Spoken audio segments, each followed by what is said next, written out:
the big numbers like that. It likes big numbers. But we also like big numbers here at Let's Talk Football. So welcome to Let's Talk Football. Chris Palmer, how are we doing today? Doing good, man. Pretty interesting week. Big numbers, Chris Palmer. Big numbers. Big numbers. One of them big numbers would happen to be 14 teams out of the league sustained a notable injury in week 2. Yeah, that is a hefty number. It is a very hefty number, and it's so unfortunate to see all these players go down on all these different teams. We hope you all get the best recovery as soon as possible, because we always just hate seeing injuries in this league. But if you play in the NFL, you have a 100% chance of getting injured. That's just the name of the game. Yes. That's just how it goes. With that being said, we are going to be doing our recap segment and our full-length episode together in this one video. So we're going to recap week 2, and then talk about some games coming up on week 3 that we want to discuss. And with that being said, Chris Palmer, are you ready? Yeah, let's kick it off, man. You wanted to start with Thursday, right? Let's kick it off, yeah. So let's start with the Thursday night game. It was the Giants against Washington, and Washington barely won it, but they won it 30-29. It was a very heated game. Daniel Jones and Heineke both looked very well. But Chris Palmer, what did you see? What did you see that game? I saw a lack of trust in Daniel Jones from the Giants. I'm just going to point that one out. I'm going to rip that Band-Aid off for you Giants fans. The Giants coach does not trust him. Reason being, Heineke made his 3rd ever start. He threw 14 more times than Daniel Jones did that entire game, and he finished with 300-plus yards and 2 TDs. Yeah, and I think Ron Rivera and Washington ultimately was just the better coach team as well, because let's not forget the Giants lost that game on an offsides on a 37-yard. No, was it 37? No, it was a 48-yard field goal at first. The kicker missed it. Giants got the offside, and then boom, the kicker made it at 43, and they ultimately lost. But I think ultimately Washington was just the better coach team. But Giants fans, we're going to keep an eye on your Giants the rest of the season. And don't worry, we're going to get to talking to them at some point. Let's just hope they're not at the bottom of the barrel come then. But Chris Palmer, let's move on to, I'm going to talk about another New York team that played on Sunday, and that was the New York Jets against the New England Patriots. And that was a very ugly game for Zach Wilson. He had 4 picks and a turnover on downs. He did not play well, but again, it was a Bill Belichick team. So tell me, Chris Palmer, what did you see in that game? I saw a lot of scary things on the Jets, man. That offensive line is scary. Again, Zach Wilson had no time to freaking sit back in the pocket, get comfortable, and play. He was under pressure all game. You could chalk this one up to, I guess, Bill Belichick doing what Bill Belichick does, and that is abuse rookies. And that's just what he does. It's clear as day. He abuses rookies. It's been like that year in, year out. He goes in, he just beats rookies up and welcomes them to the league the hard way. And he did that with a rookie, being Mac Jones. And we're going to be keeping an eye on both New England and the New York Jets later on this year. We're going to be talking probably the Jets and Giants later down the road. But I want to actually talk about your team next, Chris Palmer. The Pittsburgh Steelers lost to the Las Vegas Raiders 26-17. What are your thoughts on that game?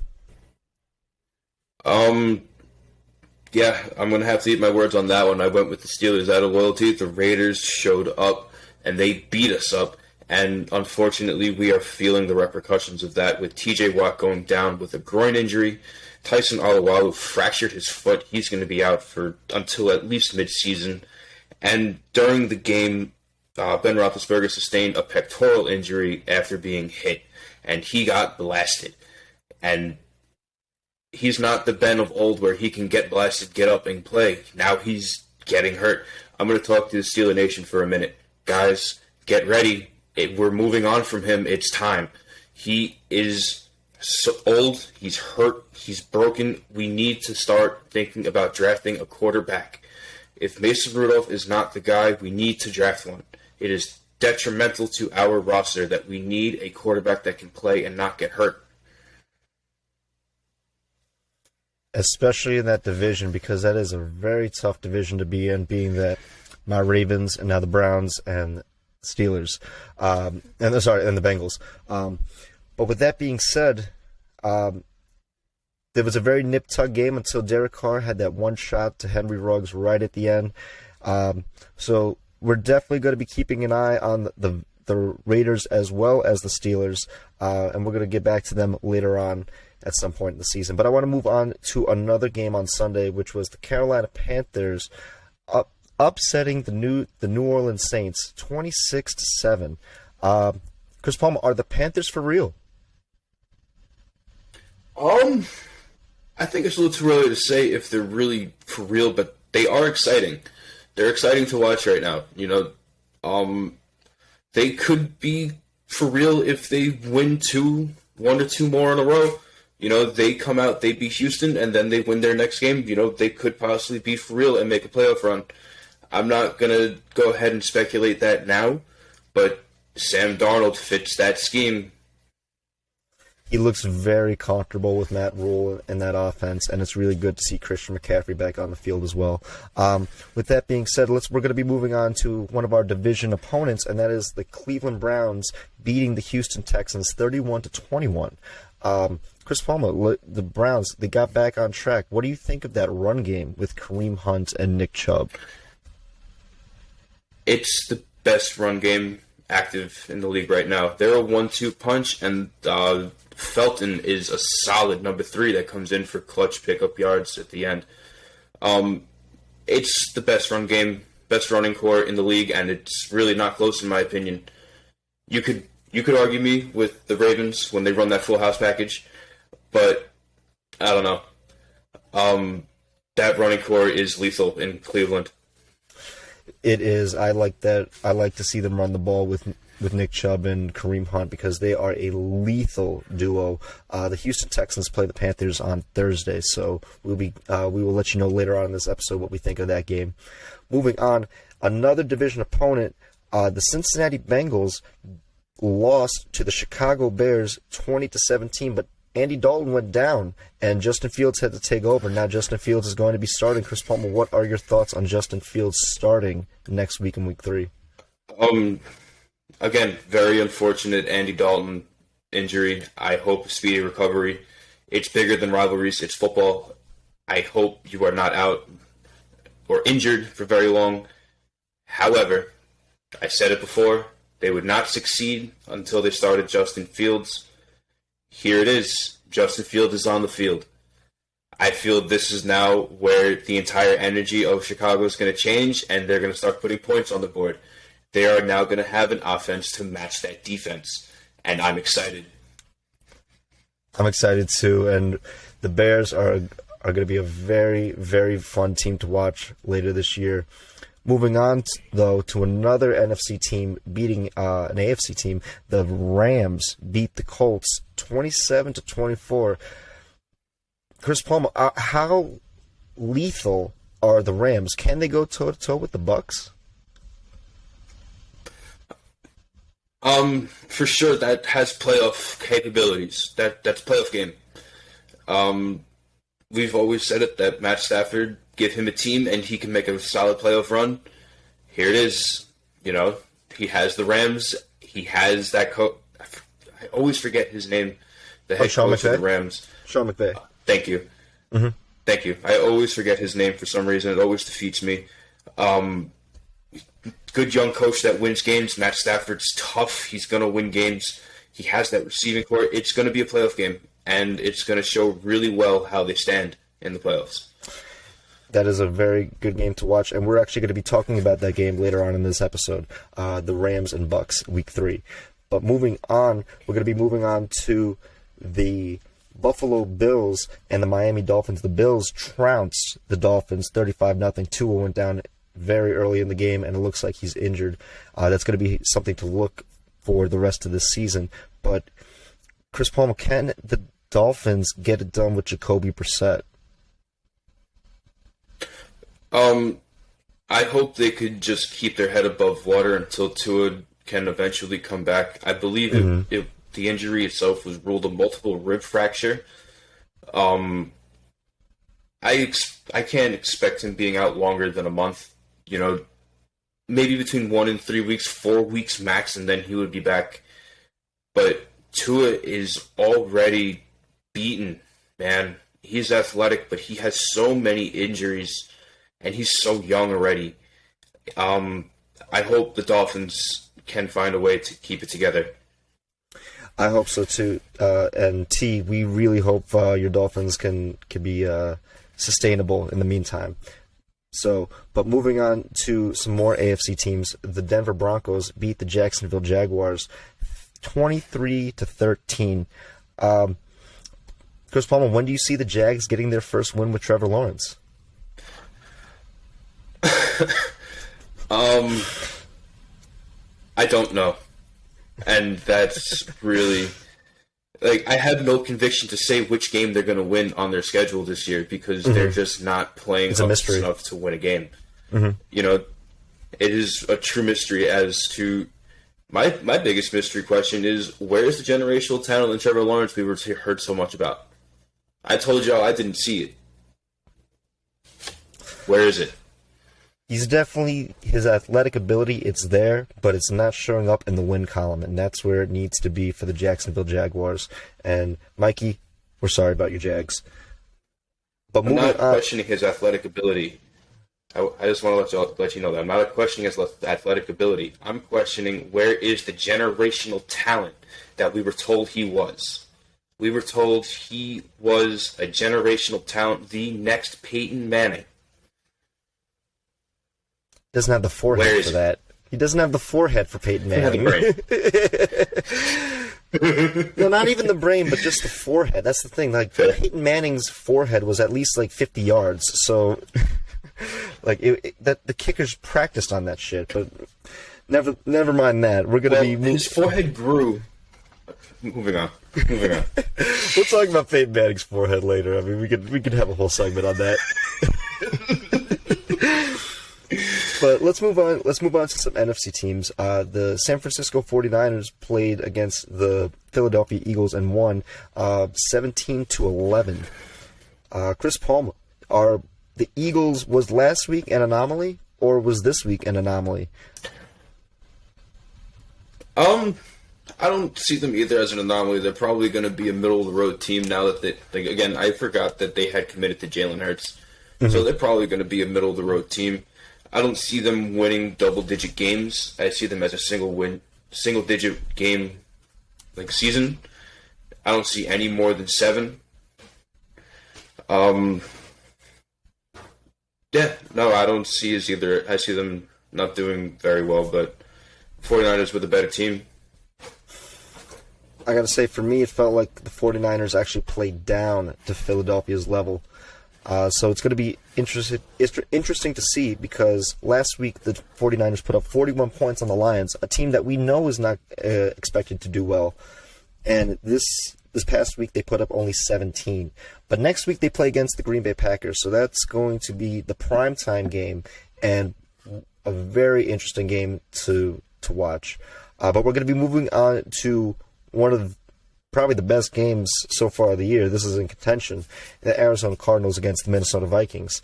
Arizona Cardinals won 34-33 in a wild, crazy game.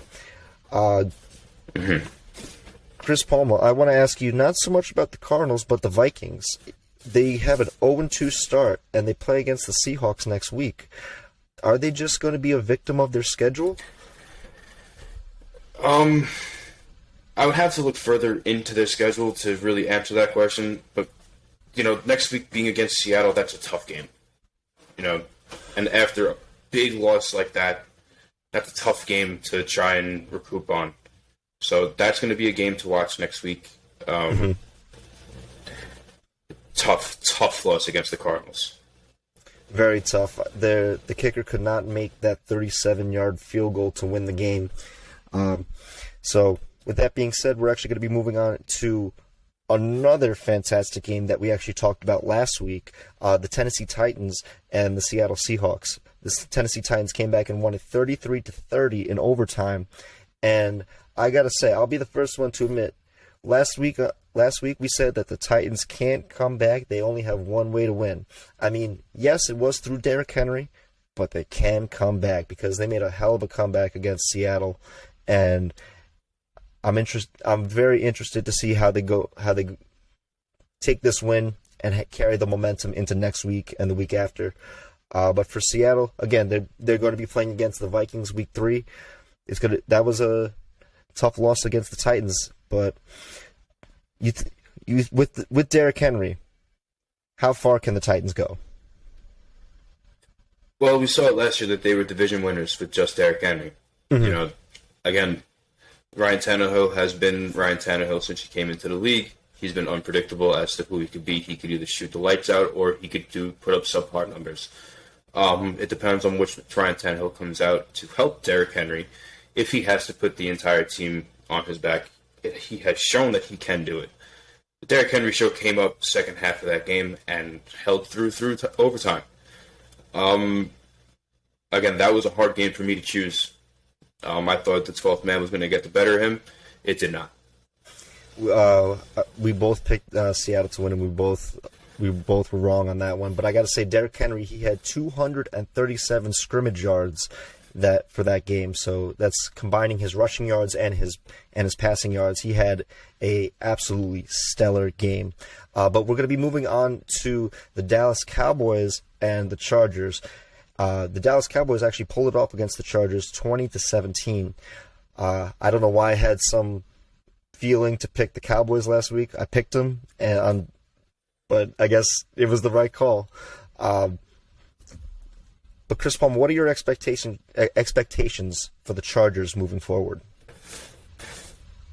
My expectations are still pretty high for them. I think they're still a contending team. My hat's off to the Cowboys, but look at how they won. They established a run game with not only Zeke Elliott, but Pollard as well. They used them both in a very successful tandem. So that is their keys to success, is you taking that weight off of Dak and letting him do his thing. He can let the ball rip, but he also needs running backs to rely on. And when each one starts getting cold, throw the other one in. Let him do his thing. When he gets winded, pull. That's what you guys did it, and you guys did it perfectly against the Chargers, and it worked great. My hat's off. I'm glad you guys figured out how to establish a well-established run game with Zeke and Pollard together. Great game by Dallas. Respect it. Tony Pollard is looking absolutely stellar against the Chargers, and the Cowboys play the Eagles next Monday night on Week 3. But let's move on to the primetime game on Sunday, Chris Palmer, where the Ravens finally beat the Chiefs 36-35 in a crazy... Thank you. But please tell me you saw the highlights. And I know your work schedule and all that, but please tell me you saw the highlights and the plays. Like, the whole game just felt like a highlight reel just after, like, one after another. It was crazy. Your thoughts on that, Chris Palmer? That felt like an AFC Championship game, honestly. It really did. That game felt like an AFC Championship game. Hats off to you again. You guys really... That turnover at the end, Olaway, I believe his last name is. Away. Mm-hmm. Made that huge turnover. Unfortunately, you and I spoke about this off air. Had the Chiefs not gone for that run play, and because they were already in field goal range, they tried to push the clock and push the field just that much more, and they wound up losing for it. It was a great game throughout. It was a barn burner of a match. There's a little bit of me that feels that was a game you shouldn't have won. That's fine though. That's still a win in the column. I gotta say though, I am so glad I was wrong on my pick. And when Lamar threw those first 2 picks in the first quarter, I was so upset. I was like, oh man, here we go again. I thought at that point the Chiefs were just going to drop 40 on us, but Lamar, they were resilient. They were. I'm so glad I was wrong about that pick. It was an incredible game. And to anyone watching, if you have not seen the game or have not seen the highlights, I implore you to check out the highlights because I could obviously go on about the Ravens, but I got to say the Chiefs were stellar. They looked true to form. Mahomes played a great game. He just had he just had the one mistake. He just threw for one pick right at the end where it was just a really dumb play where he shouldn't have done it. But aside from that, Mahomes was great. Travis Kelce was stellar. He had some really incredible players that just show you that he's just going to be a Hall of Famer. And it, like you said before, it felt like an AFC title game, and it was a very good win for the Ravens. But let's move on. It really did. Let's move on to the Monday game, and this is the final game for Week 2. The Detroit Lions playing against the Green Bay Packers. It looks like the Packers got right back on track. Chris Palmer, what are your thoughts on Aaron Rodgers? You think Aaron Rodgers is going to be cooking this year? I'm still hoping that Week 1 was just an anomaly. Mm-hmm. Honestly, it was a great game against the Lions. Let's remember who they played. They played the Detroit Lions. They have owned the Lions for years. So I like the way Aaron Rodgers played. Packers, they came back true to form for that game. Let's see if it continues. I'm not going to say yes or no as to how Aaron Rodgers is going to play the rest of the season. Yeah, there's still 15 games left for this year, so it's going to be a long season of attrition. So with Week 2 wrapping up, we have a wonderful Week 3 coming up. There are 5 games in particular that Chris Palmer and we want to discuss. The first game that we want to discuss are your Steelers against the Bengals. And I'll have you start off, Chris Palmer. Talk to Steeler Nation. What are your thoughts going into this game? Steeler Nation, I come directly to you guys. Again, we need to look after Ben. He is, of course, going to be our starter until he can no longer play. But with that being said, he's playing hurt this week. So our offensive line really needs to protect him more against a really strong front four. Their edge rush isn't as strong, but they have very good pass defense, and their zone coverage is ridiculous. Their D-tackle, DJ Reader, is a real player to watch. He's going to rip through a couple of people. He's going to get his. Hopefully he doesn't give Ben a smack like he got last week. Mm-hmm. No TJ Watt concerns me. No Tyson Alualu concerns me. Not to such a huge extent, but it does concern me. Reason being why it doesn't concern me is the man Connor Spillane.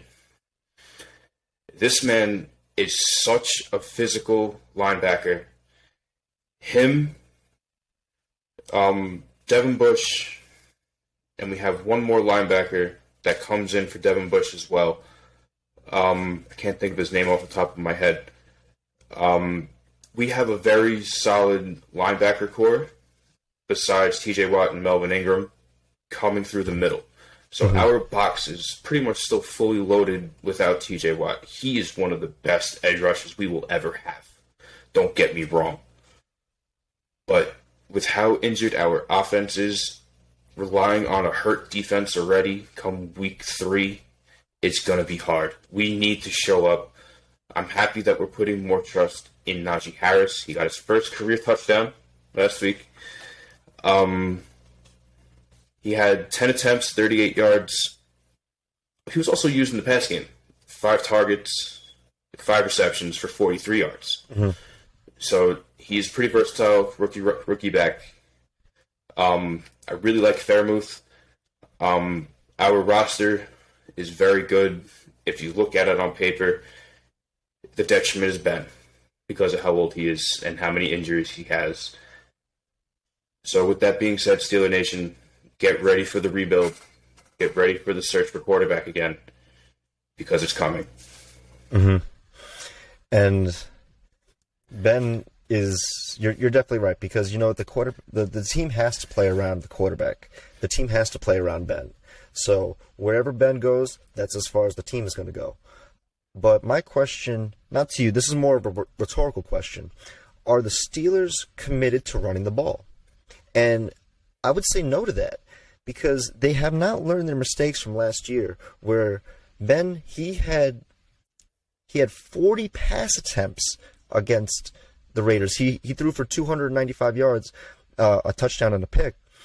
But to ask Ben at this stage and at this age to have him throw 40 times, that's too much. Especially being that the season is even longer than a normal season. This is an extra game. It's a game of attrition, and so you're asking him to throw so many times, and it's not even week 3 yet. We're still in September.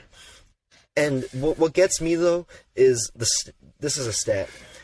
The Steelers only attempted 14 rushing attempts in total against the Raiders.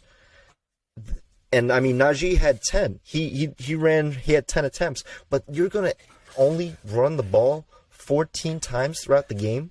They only had 39 rushing yards collective as a team. And so you're rushing for 14 times with 39 yards. Like, that's so little of yards. It feels like the Steelers have not learned from their mistakes of last year, where they need to commit to running the ball. And yes, I understand the line is not that good, and the line is not as it was last year.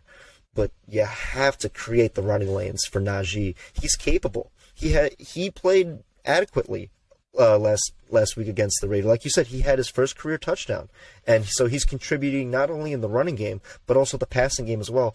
But when it's that balance of having to ask Ben to throw it so many times and not run the ball to equal of that amount. You're doing it much far less than league average.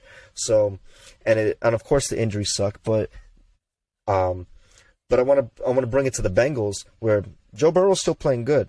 They have a better balance in their running and passing attack, because they asked Joe Burrow to throw for 30 times, and he was 19 for 30 with 207 yards, 2 touchdowns, and 3 picks. I mean, that's fine. That's the Bears defense, and he's still young.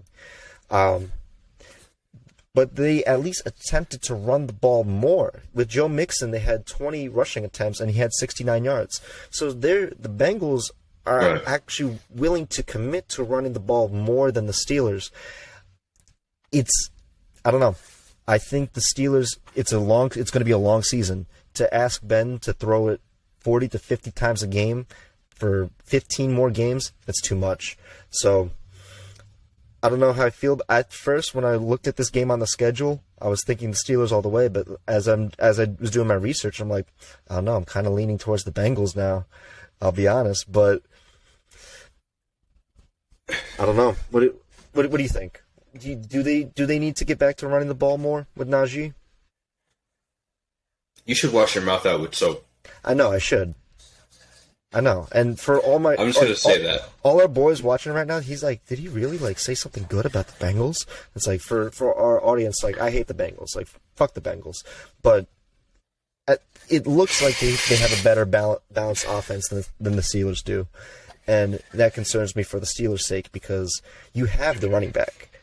You need to establish him as a running back. He can run. You just got to create the lanes. You got to get creative with the run design, or at least be willing to run the ball. Yeah, no, I understand. I agree with that 100%. And another big issue with Ben is that when he does air it out those 40 times, he's not going down the field. Yeah, he's not going down the field. Everything is in between the numbers. Yep. Come on, man. You got to throw it further than 15 yards. You are Ben Roethlisberger. Why aren't you letting it? If you're you look at your arsenal. You have Chase Claypool. You have Juju Smith-Schuster, and you have Deontay Johnson. You have some of the fastest wide receivers in the game who can route run at that speed.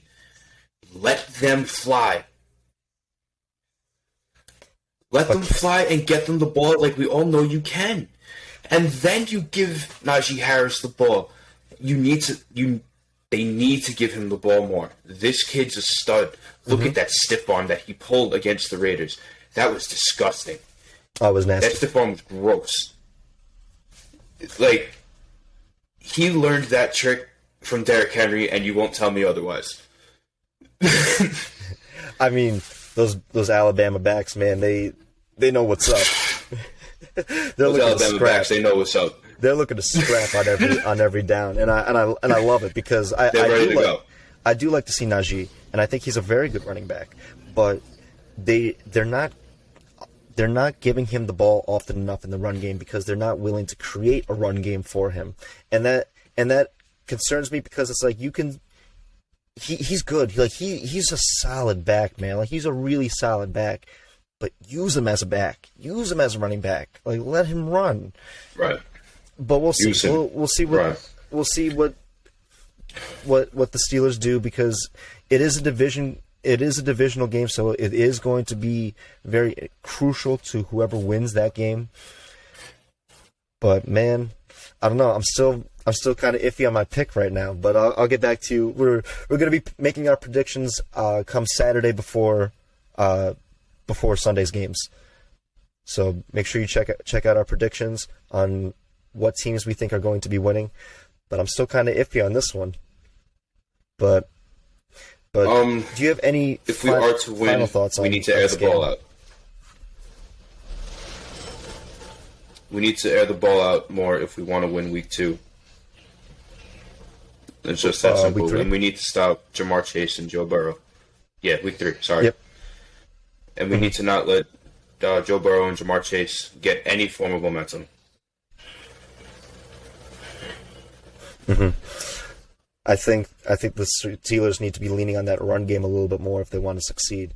But I want to move on to a division opponent, the Browns against the Bears. That's another game that Chris Paul and I we really wanted to discuss.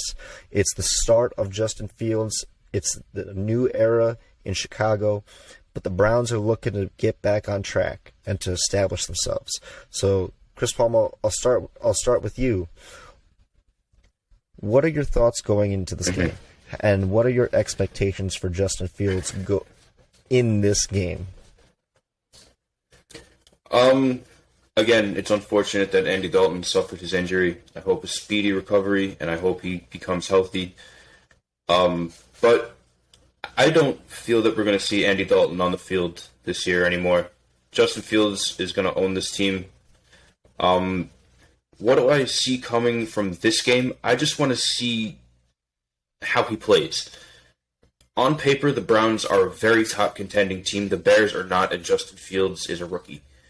So, you look at this, the Browns are the better team going into this game. They're more consistent. They have developed more. Baker Mayfield is a higher developed quarterback. Justin Fields is a better athlete, I feel. But Baker Mayfield is more of a professional quarterback. I want to see how Justin Fields gets the ball out to Jimmy Graham. I feel like that should be one of his go-tos because of just the overall respect that Graham has across the league as one of the best tight ends. That's going to be one of his focal points, I feel. I want to see how that offensive line stops Myles Garrett. It's going to be hard to stop him. Will the defense repeat and continue to dominate the turnover and sack game against the Browns? That offensive line is pretty stout in Cleveland, but we'll see. I think there's a couple of things I want to see from the Bears. Yeah, it's going to be a very fascinating game to see with Justin Fields starting at the helm.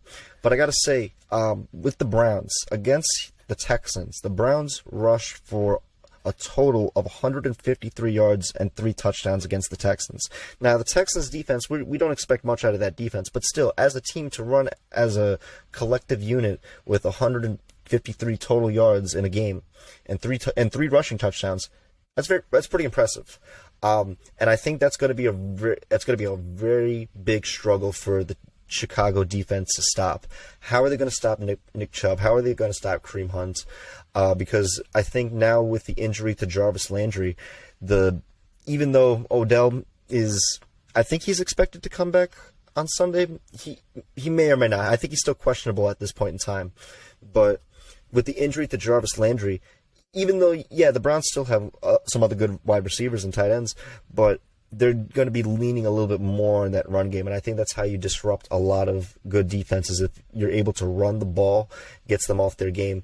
I mean, the Bears they picked off Joe Burrow 3 times last week.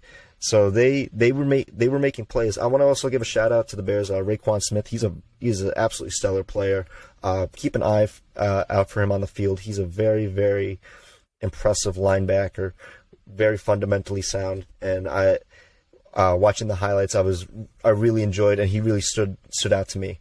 But with that being said, I want to flip it to the offensive side. Justin Fields. Now, Justin Fields against last week's game after Andy Dalton went down, Justin Fields went 6 for 13 for 60 yards and a pick. And I believe he also, he had 10 rushing attempts for 31 yards. So it looks like to me, obviously he's a rookie. Obviously he's not going to be we don't have high expectations for him, for at least in this point in his career. But against the Browns, it's a very formidable opponent. But it looks like to me, Matt Nagy wants to be calling some passing plays along with running plays, probably a 2-to-1 ratio for Justin Fields. And can he hit his mark? It's weird because the Bears, they have that strong defense, but their run game is a little suspect. I love Montgomery. He's very good, but I was thinking about this before. I don't expect him to win this game, but if he can keep it close, I think that'll be a very bright future for Chicago. Just keep it close. If you can go against a really good competitive team that is probably going to keep you off the field most of the game because they're going to be running the ball, can you keep it close? Can you make the most out of your possessions and how much time you have on attack? So keep an eye on that game. That's going to be another game. But what are your expectations? No, I already asked you about that. But what are your expectations for the Browns this year with that running game? You think they're going to be like the best rushing team in the league? There's a chance, but the thing is, this week was rough, man. Baker's coming off of a shoulder dislocation. He came back, but in that game he wound up coming back. But that was his throwing arm that he made on a stupid decision to go make a tackle. Yeah. That was a dumb decision that he made. Yeah. I get it. You want to take one for the team, but look at what you just did to yourself. If you play the rest of the season, odds are you're going to need surgery in the offseason, and that ain't cool. You pop your shoulder out and pop back in. I know what that feels like. I've had 2 shoulder surgeries. I know what damage that does. That does a lot of damage to the ligaments. Mm-hmm. You just messed yourself up, mate. I do like how after all these years, the Browns still commit to a true fullback scheme in the goal line. Mm-hmm. Oh, man. You and I speak about this all the time. Yeah. It's a dead art to be a true fullback, but I have to give my hat to the Browns that they commit to a true fullback. And I believe their fullback got a touchdown in their last game. Mm-hmm. I don't know his name, but it's a very rare thing to see, and it's nice to see when it happens. Yeah. So I agree with that 100%. That alongside having Kareem Hunt and Nick Chubb, you really can't say what's going to come from that backfield anymore. So there is a very good argument that they could have the best running back, fullback combination in the league. And it really goes to show what teams are committed to and the style that they have, because as we said previously, the Steelers, they're not as committed to running the ball, but the Browns, they are fully committed to running that ball, and they will just run it and run it and run it, and it's a different style, but it works in today's day and age. And a lot of people expect to everyone be passing and to be like the Chiefs and to be like flinging the ball. But the ground game is just as important. And like you said as well, with the fullback as well, teams who implement their fullbacks creatively and utilize them to their full capability, those teams have a higher chance of succeeding. Just look at two teams prominently that use their fullbacks are obviously the Ravens and the 49ers. And I miss Kyle Juszczyk on the Ravens, but he's just as good at, with the 49ers. But I totally agree with you with their fullback, because they're fully committed to running the ball by any position, whether running backs, fullbacks. They'll have some wide receivers run the ball a couple times. They'll get creative, and I like the way Kevin Stefanski has and his style of coaching. I remembered that fullback name. His last name is Janovich. Janovich. Mm-hmm. Okay. Yes, Janovich. The fullback is a lost art, but Chris Paul, before we move on to the next game, do you have any final thoughts heading into about this Bears-Browns game? I want to see how that defense acts for the Browns, because they seem to bite on play action and bite hard. Mm-hmm. And if that happens, Justin Fields could just burn them and burn them bad. Yeah. Yeah, so it's going to be watching both sides of the ball. That's going to be something to see. Mm-hmm. Well, definitely have to watch both sides of the ball. So let's move on. There's a third game that we wanted to talk about heading into Week 3, and that is the Chargers against the Chiefs. Now, we said previously that both the Chargers and the Chiefs lost on Week 2, but this is one of those games that you kind of circled, because you're like, ooh, this has the makings to be a shootout, and it really does. Like, Justin Herbert and Patrick Mahomes last week, they played phenomenally. But Justin Herbert, he had 31 for 41. He was 31 for 41 with 338 yards, a touchdown, and 2 picks. And Mahomes, he was 24 for 31 for 343 yards, 3 touchdowns, and 1 pick. So they're flinging the ball effectively and efficiently. And obviously, Patrick Mahomes, being Patrick Mahomes, he's just going to cash it in more times than not. But there was a stat that I looked up, because we're talking about the run game today. We're talking about the Steelers' run game. We're talking about the Browns' run game. But I want to talk about the Chiefs' run defense. Their run defense is very concerning. And I want to give you a stat, Chris Palma. In the 2 games that the Chiefs have played, they have combined led up for a total of 404 yards and allowed 7 rushing touchdowns. Think about it. In the 2 games against the Browns and the Ravens, they gave up 404 yards on the ground and 7 rushing touchdowns. Well, I want to go back and I want to flip it to the other side, where the Chargers, in the 2 games, they gave up 324 yards in the combined 2 games, but only 2 touchdowns. So so the Browns and the Ravens were able to run it effectively on the Chiefs. Now, granted, those are probably the 2 best run teams in the league. They're probably 1 and 2, like, side by side. But that is a concern for the Chiefs' defense. And I think in order for the Chargers to win this game, they have to be willing to run the ball. And I think we're talking about the run game here. It's a very important side of it. And I have here the Chargers. Their leading rusher right now is Austin Eckler. And I know you really like Austin Eckler, and I like Austin Eckler too. But for the 2 games, he's their leading rusher. Austin Eckler's my guy. I like him. He's a really good dude. But this is the Chargers' commitment to running the ball. So in 2 games, he had 9 rushing attempts and 15 rushing attempts, and he had 54 yards and 57 yards. So they're not so committed to running the ball. But I think if going into this game, that is the way to beat the Chiefs. You have to run the ball on them, chew clock, get Mahomes off the field, and it's not so much of it being effective, but it's more so if you're willing to do it. Because as you and I have discussed previously, if you establish a really good run game, it opens up the passing game in the second half of the game.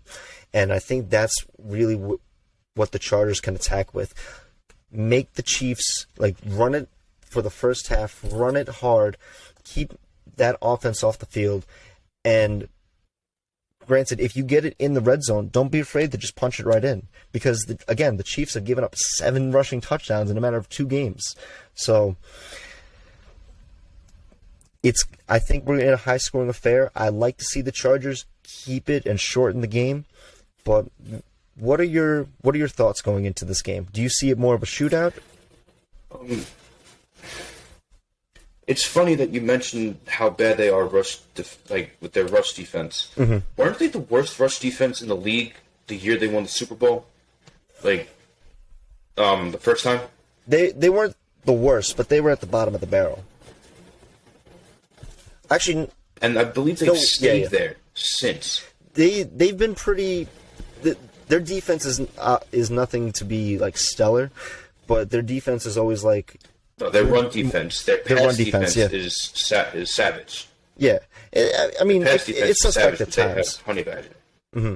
But their run defense, teams were able to run the ball on it. And I mean, if you want to go back to even years ago against the Patriots in the AFC title game, I remember that Brady coming right out the gate, he basically ran that entire drive and killed it for 8 minutes for half the quarter. So I remember that. It seems to be a running theme with the Chiefs where teams are able to just kind of run the ball on them. Right down their throats all game. Mm-hmm. So with that, I do agree with you, but I also agree with you that Austin Eckler needs to be effective early to open up that pass game. Mm-hmm. I smell a possible upset here, guys. I think the Chargers might have a chance to come out up top, but I think this is another playoff caliber game. It is. It really is just going to be another playoff style game, and they play a second time later on in the year, and that one's going to be in LA. I believe week 3 it's going to be in KC. So, but yeah, they definitely need to. That makes it harder being in Arrowhead. Yeah, it's going to be tough to win a game against the Chiefs in Arrowhead in September. It's going to be very, very tough. Is that the Chiefs' home opener or no? No, because they played against the Browns week 1 in Arrowhead. Okay. So, but it's the Chargers may upset the Chiefs. They may upset the Chiefs, but I don't know. I don't trust that. I don't trust that Chargers needs to keep up with 30 points. Yeah, that's the thing. I think the Ravens. He needs to keep up with 30. Mm-hmm. I think the Ravens may have exposed the Chiefs a little bit more so on that, like I was saying before, on that rush defense. But again, it's the willingness.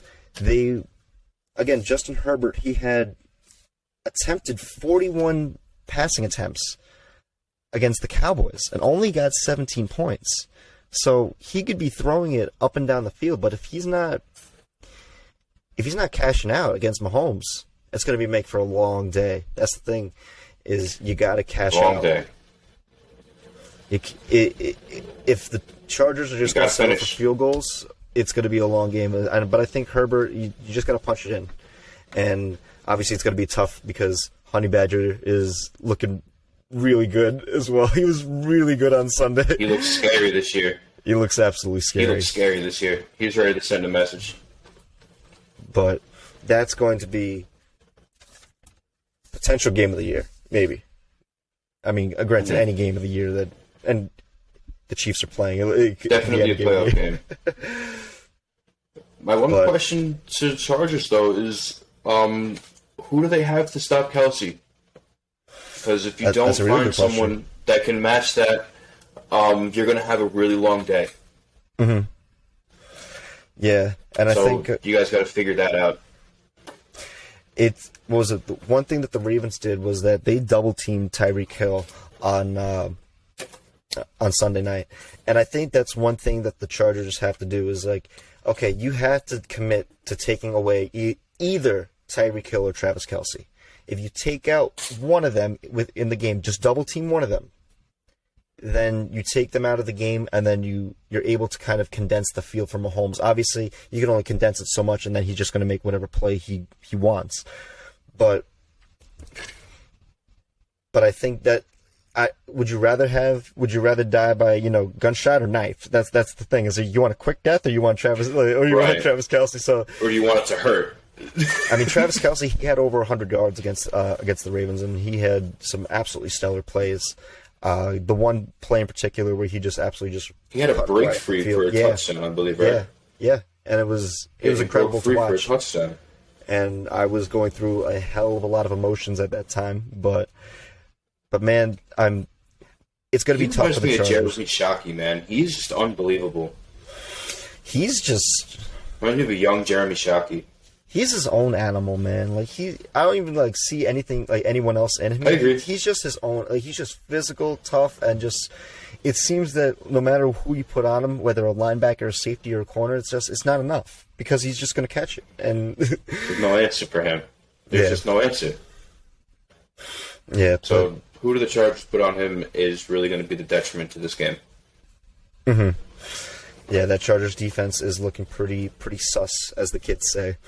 But I want to move on to the fourth game that we wanted to talk about, and that is the Saints and the Patriots. Sean Payton, Bill Belichick. What do you think's going to happen this game? Are the Saints going to be able to bounce back, or are the Patriots just going to keep it moving? You see, it's going to be who's going to outcoach who. That's really what this game is going to turn into. It's going to turn into a coaching battle. Again, Bill Belichick is lethal in the month of September too. He's just like Andy Reid. Mm-hmm. For the Patriots' sake, they need to protect Mac Jones. Jones to Hunter Henry, I feel, is going to be big in the underneath areas because that linebacking core is hurt still with the Saints. I don't know. This one's tough for me. This is a tough game for me to pick as to who's going to come out on top. These are two very well-respected, very high-caliber winning coaches going up against each other with very up-in-the-air teams. Yeah, and it's Bill Belichick and Sean Payton they are the best, one of the best coaches. Like, they are the best coaches in the league. I wouldn't say the best, but they're up there. They're like in the top 5. The order's different, but it's Sean Payton, Bill Belichick, Tomlin, Harbaugh. It's, the good coaches.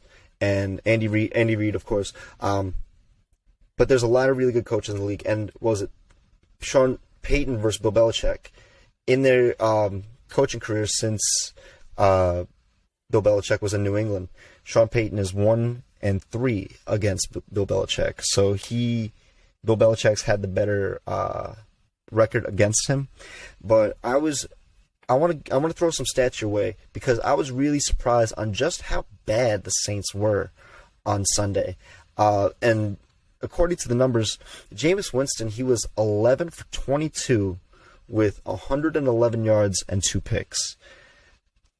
That is really bad. You want to know what's even worse? Mr. 500 strikes again. You want to know what's even worse, Chris Palmer? Alvin Kamara, 8 rushing attempts. Oh, no. 5 yards. 4 receptions, 25 yards. I don't trust Alvin Kamara. You got to put the balls in your playmaking. I don't know what happened. He's got to call a better game because that, to me, that's what comes down to the Saints in order for them to win. Sean Payton has to be calling a really good game. You got to give the ball to Alvin Kamara. You got to have him establish that. You can't give it to him just 8 times. This man had 6 touchdowns on Christmas last year. That's unacceptable. He was delivering more presents than Santa last year. He was. Hey, you gotta give this man the ball. Alvin Kamara is one of my favorite running backs in the league. He's absolutely dynamic and explosive, and I've loved watching him ever since he came into the league. But to give him the ball, for him to only touch the ball 12 times throughout the game, that's not enough. It's unacceptable. I want to give you some more stats on just how bad that collapse was against the Panthers. So, against the Panthers week 2, they had 21 minutes of time of possession. That's not going to get it done. They were 18% on third down. That's not going to get it done. Especially against Bill Belichick. That's unacceptable. Also, they had 11 flags on them. That's not going to get it done against a Bill Belichick team. Unacceptable. And the Saints are playing unacceptable. The most egregious stat is they had averaged, throughout the game, 3.0 yards per play. Unacceptable. Like, for the Saints, No, you just can't do that. Better. You have to be better than that. And it starts with Sean Payton. You have to call a really good game and put the ball in the hands of your playmakers. Lean on Alvin Kamara. Let Jameis, obviously he's gonna throw picks. But let him throw passes that he's comfortable with. And just let him do it, but you gotta give it to Kamara. You gotta be better on offense. And it comes back to what we've been saying all today. The running game. You have to be willing to commit to run the ball. 21 minutes, a time of possession, you cannot do that. It's unacceptable. For especially how good the Saints were last year with Drew Brees. It's almost the same exact team, just minus Drew Brees. But that defense is pretty much the same. That offense still has the same pieces. I mean, I don't think Michael Thomas is in. I think he's still recovering from surgery, if I'm not mistaken. But I think so. Yeah, and but yeah, that's just they were utterly collapsed against the Panthers, and I was thinking of the Saints. I was like, maybe they might upset the Pats, but I don't know. I'm still thinking about it. It just looks like the Pats just found their groove against the Jets. Just a good team to just kind of again get back into gear. One thing I really took away from the Saints, and it's more concerning when you watch the game, probably when you and I would watch the game, we could see it, then their open field tackling is very weak. Mm-hmm. They don't wrap up. They go for push plays. They just, please go down. So sloppy, yeah. They don't. Well, you're talking about the Saints defense, right? It's sloppy. The Saints, yes. Okay. They don't tackle. They try to bump you to the floor. It's weak. It's one person, two people, and then on the flip side, you look at the Patriots defense. You have 4 or 5 heads swarming to rip one person's head off. There was one point I saw, I believe, there was a play. Who did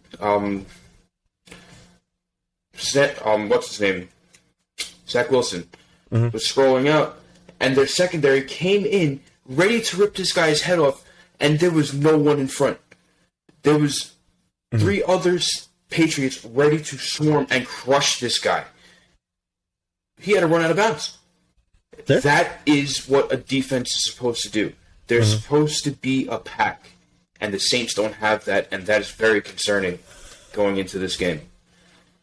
It is, and in order to beat the Pats, you have to be calling your best game, and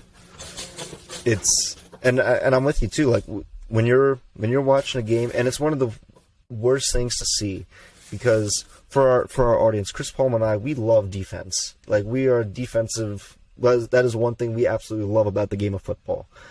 Chris Palmer got me into football by showing me big hits compilation of players, and from there it sparked a whole wave unto itself. But it started with defense, and one thing, watching defense, when you're not tackling properly, you're just allowing the other team to capitalize on your mistakes, and it's not even crucial mistakes; it's fundamentals of wrapping around the players and not going for the push plays. If they're leaning towards the sideline and out of bounds, yeah, you push him out of bounds. But like in the open field, you have to tackle, you have to wrap, you have to be fundamentally sound.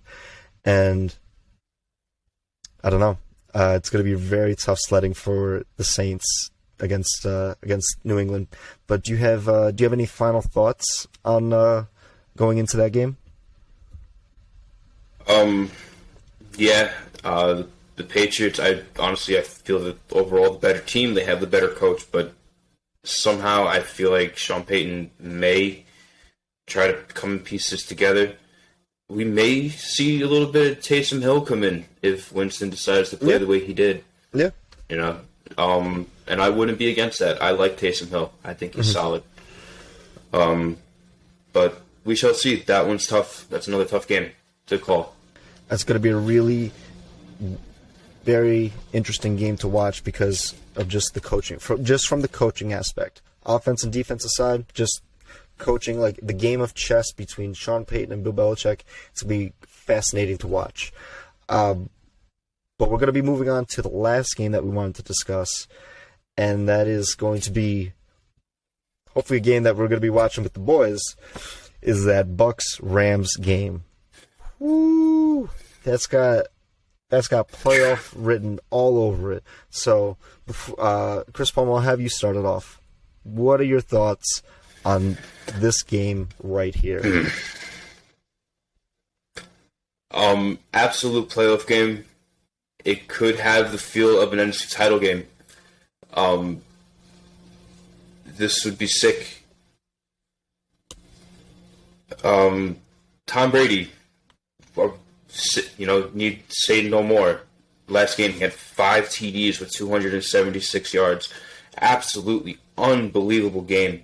The Bucks are just unbelievably stacked. They have a heavy blitz defense. Their edge rush is ridiculous. Their blitz protection on offense is on a different level.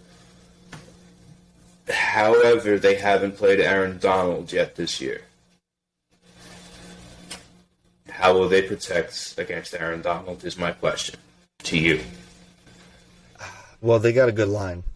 But obviously for Aaron Donald being as good of a caliber player as he is, you have to double team him almost on every play because he's just that good of a player. I gotta say, this is one of those games, and I'm gonna be talking to our boy Nick because he's a Rams fan, and I'm gonna be talking to him directly. Now look, Baby Boo, Bubbalicious, Couscous as they call you. The Rams have a really good chance this game, and I like their chances. Reason being is, even though Tom Brady has 9 touchdowns thrown in 2 games. I think the most of any quarterback this season so far. Matt Stafford's playing very well. He's playing very, very efficiently and fitting very well into Sean McVay's system. I also got to say, Cooper Kupp is playing absolutely stellar. I know you like Cooper Kupp, and I know you like Cooper Kupp too, Chris Palmer. He had 163 yards, 2 touchdowns, and 9 receptions against the Colts. And he can go off. And the reason I think that the Rams can get it done is that Bucs defense, even though it is ferocious, and even though Todd Bowles, he's one of the best defensive coordinators in the game, they still give up 29 and 25 points in their respective games against the Cowboys and Falcons. So they're giving up points. Teams are able to cash out on them. And I think Sean McVay, like we were saying previously with Belichick and Peyton, this is going to be another really good coaching matchup of Sean McVay versus Bruce Arians. That game of chess of just playing a really good coach who has a really good scheme and a really good idea going into this game, because the Rams also rushed for over 100 yards last week as well. So they're balancing. They have a good balance between a passing attack and their running attack. So it's going to be good. But teams are able to really throw the ball on the Bucs, and I'll give you some stats, Chris Palmer, because Matt Ryan last week he threw for 300 yards. He had 2 picks, but he was able to throw for 300 yards. He was able to move the ball down the field. Dak Prescott, he threw for 403 yards, 3 touchdowns.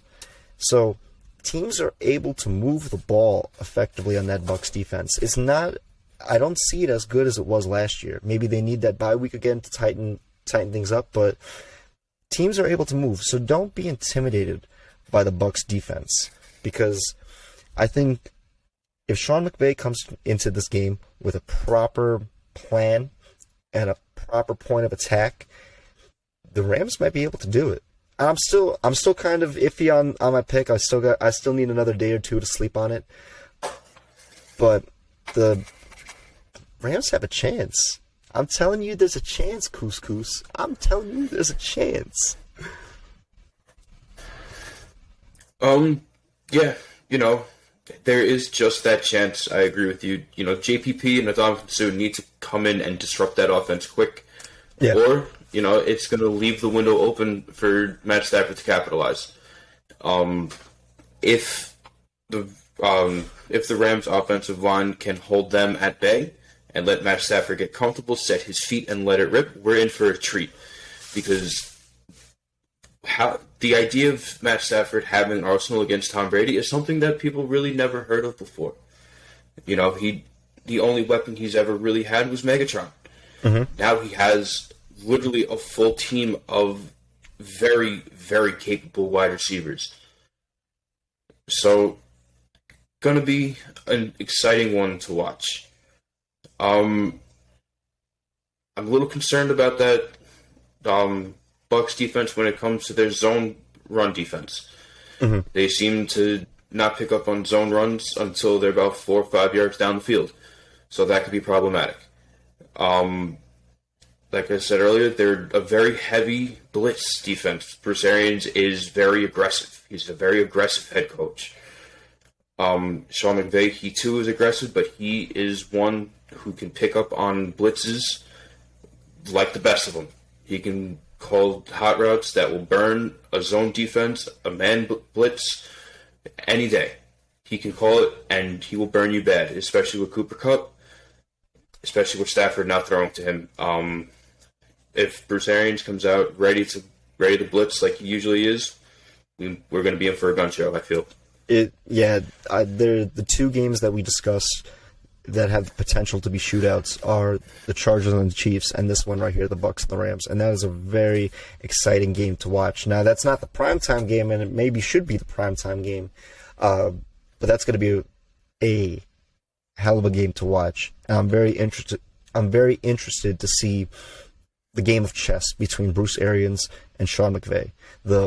Even though Bruce Arians, he's aggressive, he's still old school. He still likes to do things the old school way. But Sean McVay, he's new. He's got a lot of good schemes, a lot of good concepts, and he knows how to get the best out of each player.